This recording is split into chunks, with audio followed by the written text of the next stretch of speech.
أعوذ بالله من الشيطان الرجيم بسم الله الرحمن الرحيم الحمد لله والصلاة والسلام على رسولنا محمد وعلى آله وصحبه أجمعين أما بعد السلام عليكم ورحمة الله وبركاته. Allah Teala istеген dua tileklerimizni kabul etsin. Allah Teala özünün buyruklarına толығымен amal etүүбүздү баршамызга насип etsin inşallah. Кадырлы жамаат, бүгүнкү тақырыбымыз Allah Teala насип etсе үлкен күнәлар. Үлкен күнәлардан мақсат бұл амалдарды істеу сондай нәрсе иманымызды ең соңғы дәрежеге дейін әлсір етіп, бізді діннен шығаруға дейін алып баратын амалдар. Бұлардың саны белгілі. Bir жерде 3 деп келеді, bir жерде 7, bir жерде 9 деп келеді. Бізде осы амалдардың жетеуінен қысқа да нұсқа аят хадистермен, кейбір оқиғалармен түсіндіруге және де естіген нәрсемізге амал етуге тырысамыз иншалла. Сұрақ бұлай, негізі. Сихыр дегеніміз не? Және де негізгі үлкен 7 күнә дегеніміз не деген бір сұрақ бар. Абу Хурайра радиаллаху анхудан ривайет етілген хадис шәрифте бұлай дейді.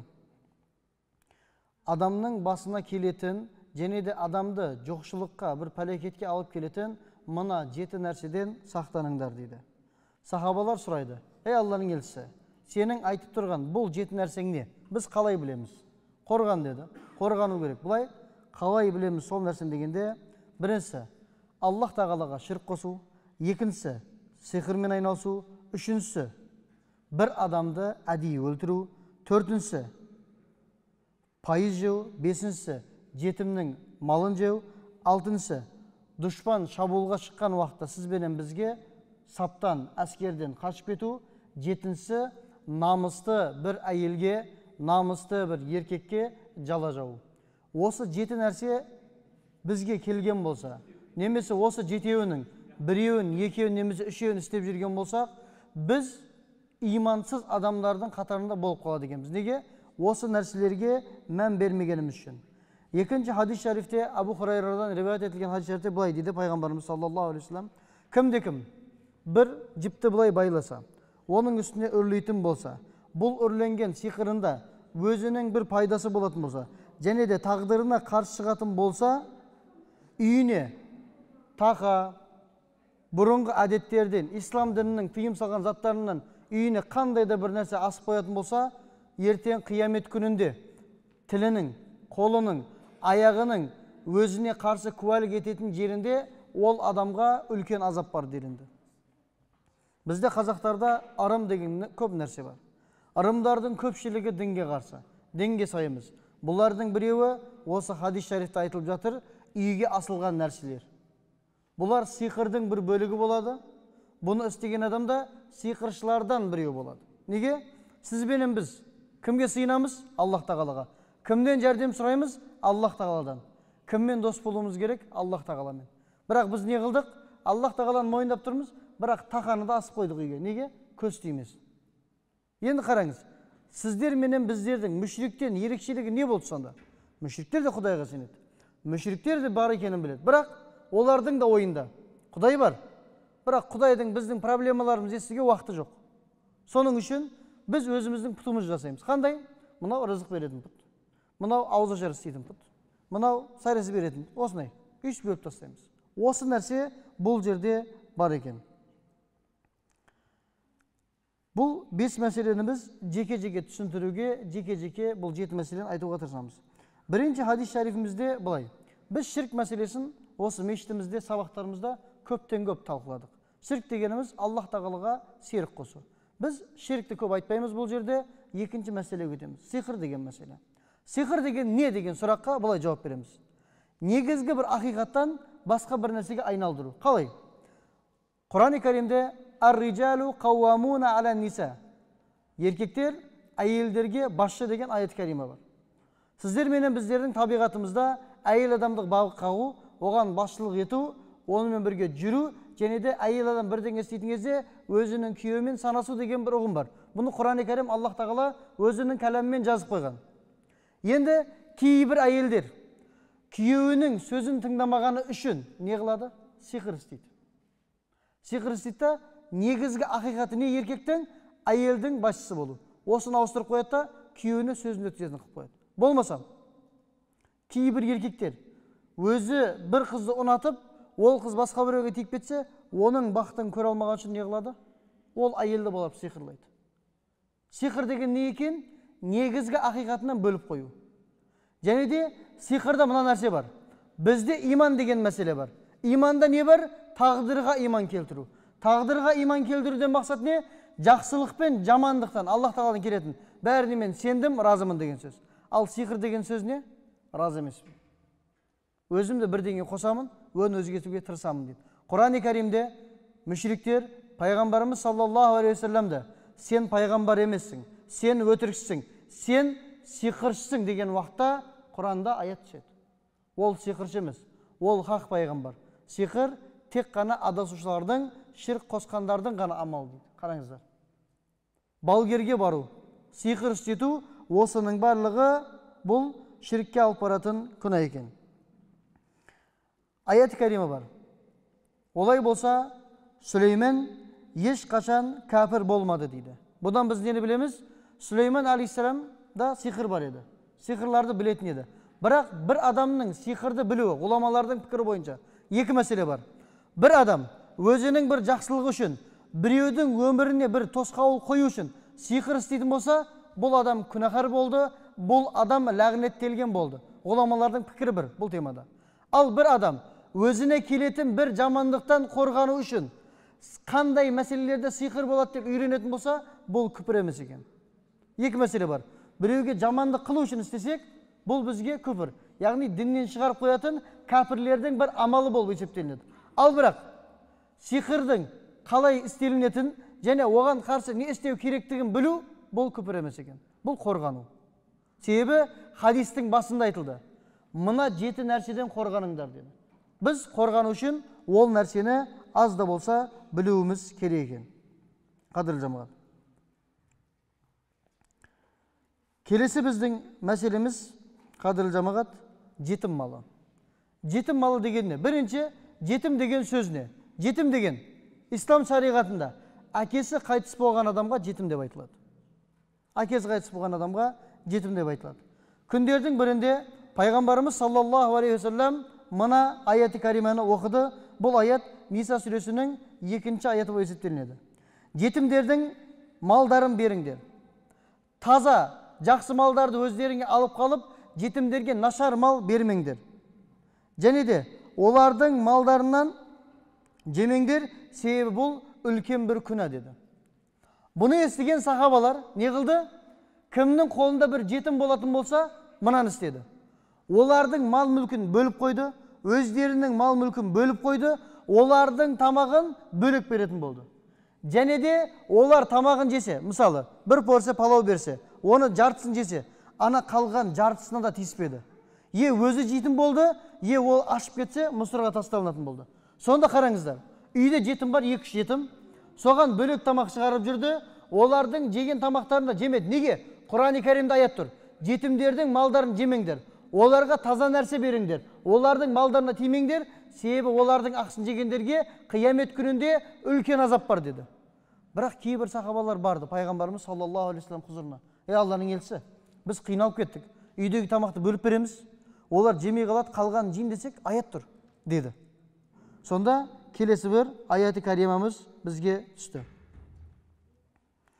Жетімдердің малдарын себепсіз жерге жегендер, олар отта айналдырылады деді. Қараңыздар. Және де пайғамбарымыз саллаллаху алейхи вассалам бұл аятта, егер үйлеріңде болатын болса, олар сендердің бауырларың, олар сендердің інілерің, олардан қалған тамақта жесеңдер болады. Бұл жердегі жалғыз мәселе не екен? Жетімнен, яғни әкесі қайтыс болды, бір жетімнің өзі балиғатқа толмаған, одан бір дүние қалған, 40 қой, 50 қой, бір үй. Біз ол жетімнің рұқсаты болмай, ол қойларды алып сатуымыз, немесе оларға бір зиян келтіруімізге ақымыз жоқ екен. Өзі рұқсат беру керек екен. Рұқсат беру уақыты қашан екен? Өзі балиғатқа толса, рашт болса, рүшт. Ол не екен? Рүшт деген қазіргі уақытта 18 жас деп айтылады. 18 жасқа келгенше бір жетімнің ақысын жеуге сіз бенен біздің ақымыз жоқ екен. Неге? Пайғамбарымыз саллаллаху алейхи вассалам туылмай тұрып, туылуына 6 ай қалған уақытында әкесі қайтыс болды. Туылды, 5 жасына келді, анасы қайтыс болды. атасының қолында өсті, көкесінің қолында өсті. Бүйтіп айтқанда жетімдік деген ұғымды толығымен көрді. Және де не деді? Кімде кім бір жетімнің басын сипайтын болса, бір мұқтаждығына жәрдем беретін болса, ол қияметте менімен былай тұрады деді. Осыдан кейін біреуі пайғамбар болса, біреуі жетімге жәрдем берген адам. Біздің негізгі мысалымыз осы болу керек екен, қадірлі жамағат. Келесі біздің мәселеміз бұл соғыс болған уақытта соғыстан қашып кету. Немесе отанды қорғау деген мәселеге келгенде армияға бармау үшін қолдан келген бүкіл желеулерді істеу. Бұл да үлкен бір күнә болады. Неге? Бізді Аллах тағала мына мешіт жамағатын ер қылып жаратты. Ердің бірінші мәселесі өзін, отбасын, орны және уақыты келген уақытта отанын жаудан қорғау. Ислам діні де бұған үгіттейді. Ерлердің батыр болуына себепші болады. Бұлай түсіндіреміз. Пайғамбарымыз саллаллаху алейхи вассаламның сүннеттері бар еді. Біреуі күреспен айналысу, біреуі атқа міну, біреуі оқ ату. Қараңыздар. Сахабалардың барлығы әрдайым формада жүрген. Әрдайым. Бүйтіп айтқанда, қарынның қатты шығып кетуі, отырып тұрғанда қиналып қалу. Бұл сахабалардың тірлігі емес еді. Сахабалар әрдайым формада еді. Әрдайым ораза ұстайды еді. Әрдайым өздеріне қарайды еді. Неге? Пайғамбардың сүннеті болған үшін. Енді бұл мына мәселемен мысал берейік. Табук деген бір сапар болды. Мәдина қаласының еркектеріне бұл соғысқа бару уәжіп болды. Сапарға бармаған адамдар болды. Бұның 80-і мұнафық еді, 200-ді. Соғысқа бармау үшін. Неге? Бұл соғыс сондай соғыс еді, мұсылмандардың ұтуы 3 талай, 2 талай емес, 3 талай. Мүмкін емес, процент жоқ. Мұнафықтар ойлады. Біз де барсақ пайғамбармен бірге жермен жексен болып жоқ болып кетеміз. Олай болса біз желеу табайық. Анам ауырып қалды, жағдайым болмай қалды, жылқым жоқ еді, денсаулығым жоқ. Бірдеңе табамыз. Пайғамбар кетеді, ол жерде қайтыс болады, мына Мәдина бізге қалады деді. Қараңыздар. 80 мұнафық. Бұл соғысқа бармағандарды 2 группаға бөлеміз. Біріншісі, соғысқа бармады, желеуі жоқ. Қалай? Мұнафықтармен бірге болды. 20 шақты сахаба. 100 адам ба? 100 адамның 80-і өтірік желеу қылды. Пайғамбарымыз саллаллаху алейхи вассалам бұлардың өтірік желеу айтқанын білді, бірақ оларға не деді? Сендердікі дұрыс деді, соғыстан келгеннен кейін. 20 адам бар еді. Соғысқа бармады, желеу қылды, бірақ соғыс бітпей тұрып өкінді. Армия Мәдина қаласына кіріп келмей тұрып, 20 адам қаланың сыртына шығып, Пайғамбарымыз саллаллаху алейхи вассалам алдына барып, өздерінің тәубелерін айтып, кешірімдерін сұрады. Және де 3 сахаба-и кирам бар еді. Олар Пайғамбарымыз саллаллаху алейхи вассаламның келгенін естіді. 80 мұнафықтың жанында Пайғамбарымыздың құзырына бәрі кіріп баратыр. Ей Алланың елшісі, менің әкем қайтыс болды, менің шешем қайтыс болды, бәрі желеуін айтып отыр. Жаңағы 3 сахаба кірді, желеу айтқан жоқ. Біз қателік істедік, бізді кешір, ей Алланың елшісі, біздің ешқандай желеуіміз жоқ деді. Пайғамбарымыз саллаллаху алейхи вассалам оларды кешірген жоқ. Неге? Әдейі біліп тұрып, дені сау, қалтасында ақшасы бар болса да, жауға аттанбаған үшін Пайғамбарымыз саллаллаху алейхи вассалам оларды кешірмеді. Сөйтті де Аллах тағаладан сендер уахи күтіңдер деді. Уахи күтіңдер. Сендерді кешіру Аллах тағаланың жұмысы, менің жұмысым емес деді. Арадан уақыт өтті, бір аптадай мұсылмандарға әмір берілді. Бұл үшеуімен амандаспаңдар делінді. Қараңыздар. Мұсылмандар кіммен амандаспайды? Логически. Ислам дінін қабылдамағандармен, кәпірлермен. Сізге ассаламу алейкум десе, уа алейкум дейсіз, болды. Уа алейкум ассалам демейміз. Бұл да бізде бір қателік бар. Үлкен ағаларымыз бар, білмегеннен ол кісілер ассаламу алейкум деп 2 қолмен амандасып бүйтеді, уа алейкум дейді. Ойланып қаламыз, мен мұсылманбын өзі деп. Не болып отыр? Уа алейкум деп біз кәпірлерге айтамыз негізі. Мен ана жерде имам едім ғой деп өзім айтып қоямын, кейбірге жүгілгім келіп жатқан деп. Қараңыздар. Уа алейкум деген бұл кәпірлерге берілетін жауап, мұсылмандарға емес. Амандаспаңдар деді. Болды ма? Арадан 1-2 апта өтті, бұл үшеуі мешітке келмесін деді. Үйде отырсын деді. Үйде отырды. Арадан 1 ай өткеннен кейін не қылды? Әйелдер оларға жақындамасын деді. Қараңыздар. Отанды қорғаудан қашудың күнәсі. Отанға жау шапқанда сол майданға шықпаудың күнәсі. Амандасылмайды. Әйелдерді олардың жандарында болмайды. Не қылады? Олар тәубе қылады. Сонда кәрі бір сахаба айтты. Алланың елшісі, мен кәрімін. шайымды, тамағымды өзім қоя алмаймын. Маған әйелім осы мәселелер үшін жәрдем берсе болады ма деді. Болады деді. Арадан 50 күн өткеннен кейін аят кәрима түсті. Ол үшеуінің тәубесі қабыл деді.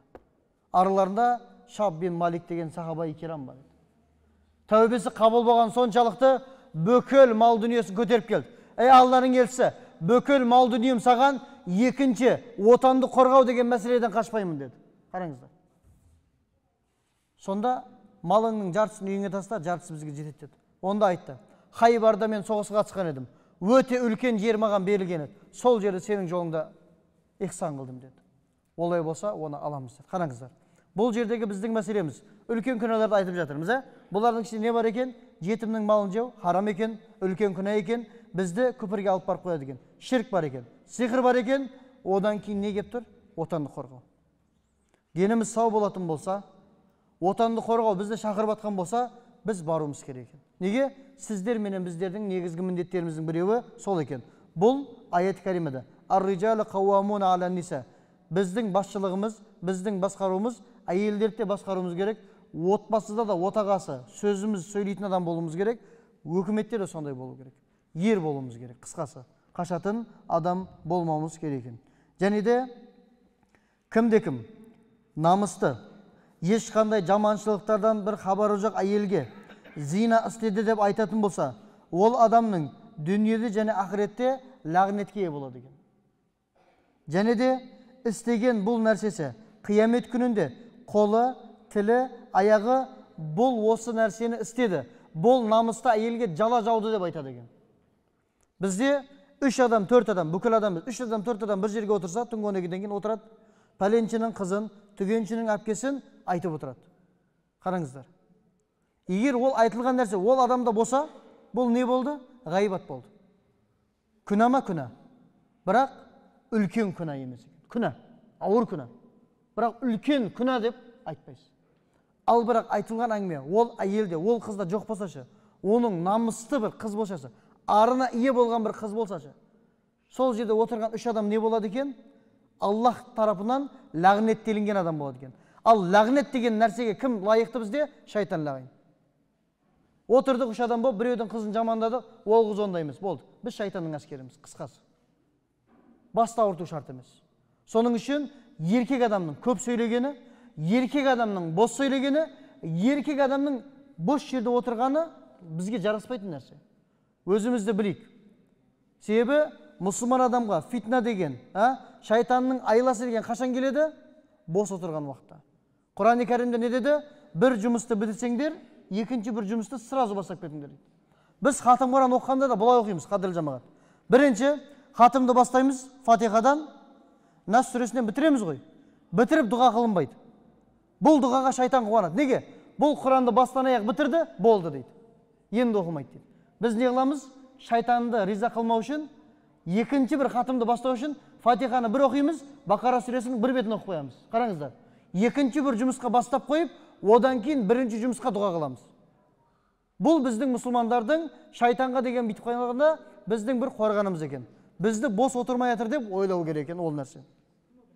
Бұл намысты әйелге де әңгіме айтпау.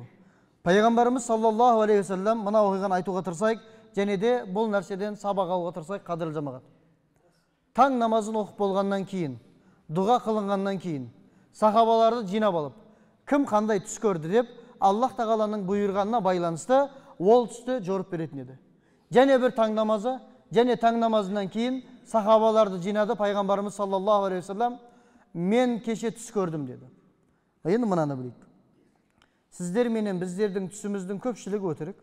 Пайғамбарымыз саллаллаху алейхи вассалам түсі шын, ақиқат. Өтірік болу мүмкін емес. Неге? Уақидың кейбіреулері де түспенен келген. Бұны білейік. Түс көрдім деді.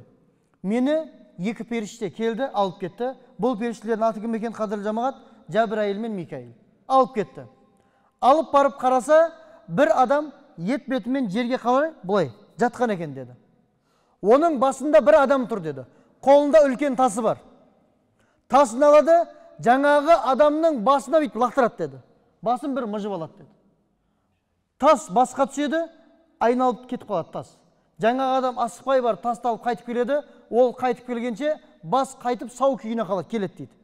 Қайтып алып, қайтып сол тасты тастайды. Осы көріністі көрдім дейді. Оңама бір қарадым, солыма бір қарадым, мынау қандай көрініс дедім дейді. Не? Деді. Жүр. Тағы көресің бірдеңе.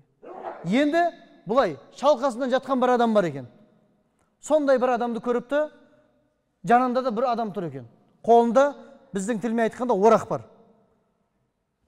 Мына оң көзден бастайды екен, бітіп дененің түбіне дейін бір жыртып өтеді екен. Оны шығарады екен, екінші сол бетінен бастап жыртып төменге дейін алып келеді екен. Енді оң жақты бітіріп сол жақты бастаса, оң жақ жақсы болып қалады. Аза болса жалғаса берді дейді. Ей, мынау кім? Не болады? Астағфируллахи лазим дедім дейді. Деді дейді. Жүр деп айтты дейді. Жүр. Тағы бір нәрсе көресің. Шықсақ, бір адам ірең от болған суда жүзіп жүр дейді. Жүзіп, мынау жер жағаға бүйтіп келеді дейді. Жағаға келсе, біреу оның аузына тас салып жіберіп жатыр дейді. Аузын ашады екен, тас салынады екен, қайтып жүзіп кетеді екен. Осы көрініс жалғасып жатыр. Кім мынау десе, дейді. Уақыты келеді. Жүре бер. Тағы бір көріністі қараса, бір адам оттың жан-жағында ары бері жүр екен, бойы ұзын, ірі. Одан кейін қараса бір қазан көрдім дейді.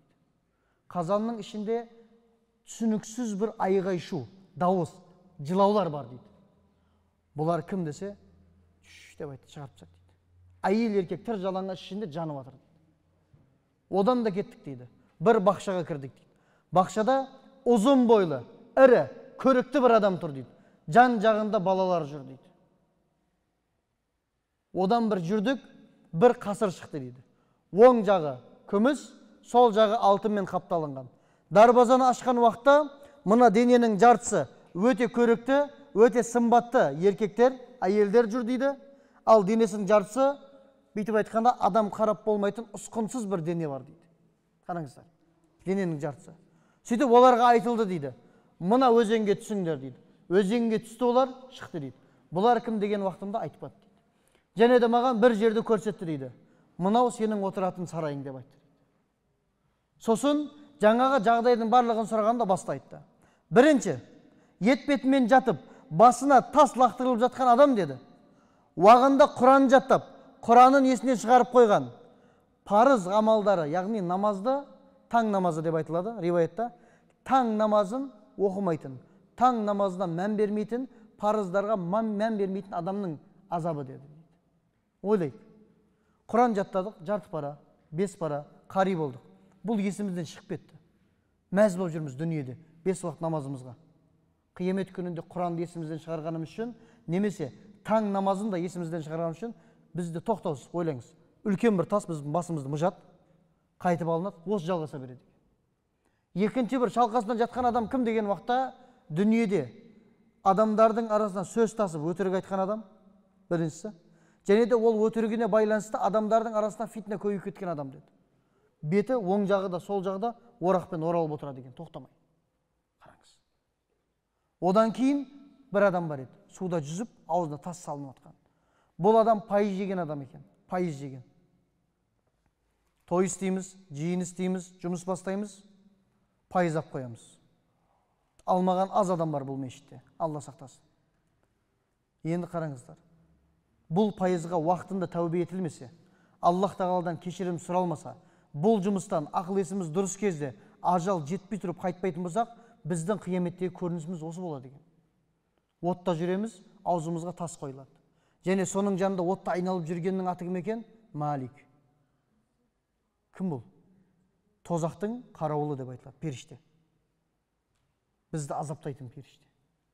Том и Джерридің мультфильмі бар, білесіздер ғой? Қияметті азаптайтын ана шайтанды қойып қояды. Бүйтіп мүйізімен. Жоқ. Шайтанның өзі тозақта болады. Оны азаптайтын періште болады. Соған қарап отырады. Бұның аты Малик екен. Періште, тозақтың қарауылы деп айтылады екен. Одан кейін зина істегендер екен, қазанда дауыстары шығып жатқан. Зина істегендер. Бұл дүниеде басқа бір намахрам әйелге, немесе намахрам бір еркекке барып, бірге болғандар, жалаңаш бірге болды ма? Қиямет күнінде де көретін азаптары жалаңаш денесіне тиген от болады екен. Бізге қазір білінбейтін шығар. Машинаның скоростын бүйтіп өтіп кетсек, камераны көрсек не дейміз? 17 000 теңге штраф келеді дейміз. Қолымызға кеп тұрады 2 күнде, 1 күнде.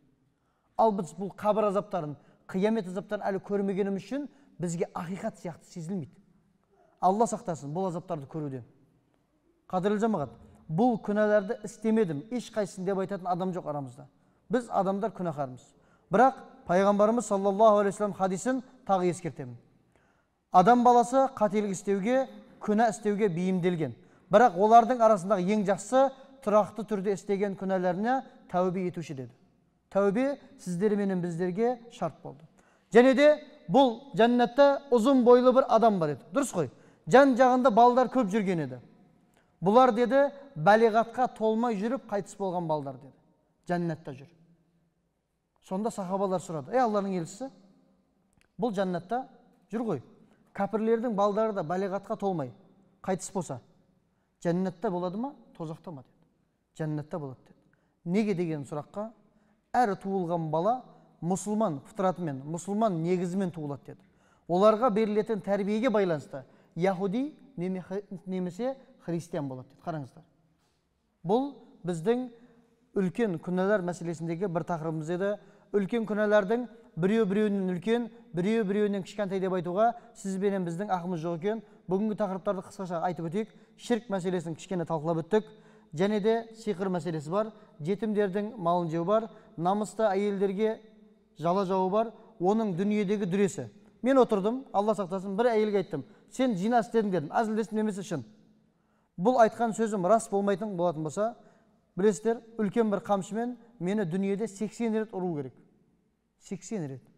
Бұған шыдайтын адам болса, шықсын, бұрыш-бұрышта біреулерге жала жаусын. Бірақ Алла сақтасын, мұсылмандардың мінезі бұл емес екен. Қадірлі жамағат, Аллах тағала үлкен күнәлардан сақтанымызды баршамызға нәсіп етсін. Ва ахиру дa'wana анил хамдулиллахи rabbil alamin. Амин. اللهم إنا نستعينك ونستغفرك ونستهديك ونؤمن بك ونتوب إليك ونتوكل عليك ونصنع عليك الخير كله نشكرك ولا نكفرك ونخلو ونترك من يفجرك. Allah'ım 30 gün orazamızda оқып жатқан хатым құрандарымыздан барлығымыздың пайдаланымызды өзің нәсіп ете көр Аллахым. Аллахым ұстап жатқан оразларда өзің сабыр бере көр Аллахым. Қиын жұмыста жүргендерге өзің жеңілдік бере көр Аллахым. Rabbi yassir ve la tu'assir Rabbi tammim bil hayr. Allahu ekber.